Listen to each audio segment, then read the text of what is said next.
నమస్తే citizen news కి స్వాగతం. నా పేరు యశ్వంత్.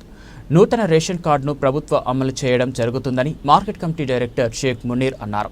వికారాబాద్ జిల్లా బషీరాబాద్ మండల కేంద్రంలోని రేషన్ డీలర్ దగ్గర ప్రభుత్వం చేపట్టిన ప్రజాప్రభుత్వం పాలనలో రేషన్ కార్డుల కోసం దరఖాస్తు చేసుకున్న లబ్ధిదారుల పేర్లు రావడంతో శనివారం రేషన్ బియ్యాన్ని మార్కెట్ కమిటీ డైరెక్టర్లు షేక్ మునీర్ కాంగ్రెస్ నాయకులతో కలిసి పంపిణీ చేశారు. ఈ సందర్భంగా ఆయన మాట్లాడుతూ 10 ఏళ్ల నుంచి బీఆర్ఎస్ ప్రభుత్వంలో నిరుపేదలు ఎదురు చూసిన రేషన్ కార్డు జారీ కాలేదని, ఈరోజు కాంగ్రెస్ ప్రభుత్వం ఏర్పడ్డాక నూతన రేషన్ కార్డులు అమలు చేయడం సంతోషకరమని ఆయన తెలిపారు.